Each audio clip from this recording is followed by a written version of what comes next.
Hi friends, ఓం నమ శివాయ. Welcome to creative junction arts.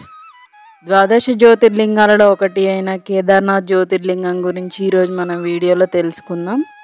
Himalaya పర్వతాల మధ్యలో మంచుతో కప్పబడ్డ కేదార్నాథ్ శిఖరం అతి పవిత్రమైన జ్యోతిర్లింగాలలో ఒకటి.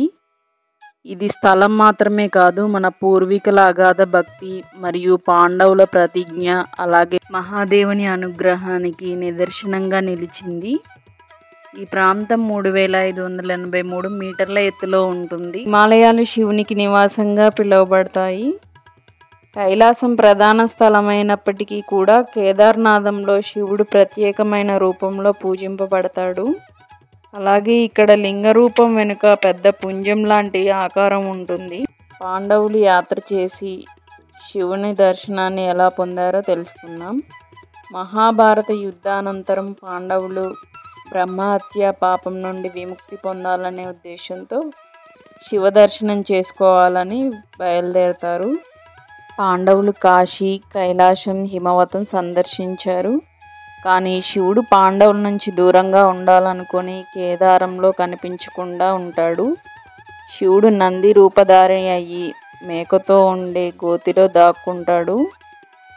అప్పుడు భీముడు ఆ పుంజాన్ని పట్టుకొని లాగినప్పుడు అది భూలోకంలో శివలింగంగా అవతరించింది. అయితే శివుని శరీర భాగాలు అయిన వెనుక భాగం కేదార్నాథంగా, ముఖం రుద్రనాథంగా, అలాగే చేయి తుంగనాథంగా, నాభి మధ్య మహేశ్వరం, అలాగే జటాలు కల్పేశ్వరంగా రూపుదాల్చాయి. ఈ 5 కలిసి పంచకేదార అని ప్రసిద్ధి పొందాయి. భీముడు వెనక భాగాన్ని పట్టి లింగాన్ని ప్రతిష్ఠించాడు. తర్వాత పాండవులంతా కలిసి ఆలయాన్ని నిర్మించారు. అప్పుడు శివుడు ప్రత్యక్షమయ్యి పాపాల నుండి విముక్తిని ఇచ్చాడు. ఈ ఆలయం 6 నెలలు మాత్రమే తెరిచి ఉంటుంది. శరదృతువు మరియు కార్తీక మాసంలో ఈ ఆలయం మూసివేయబడుతుంది. ఓం కేదారనాథాయ నమః. ఇది ద్వాదశ జ్యోతిర్లింగాల కథలో 5వ భాగం.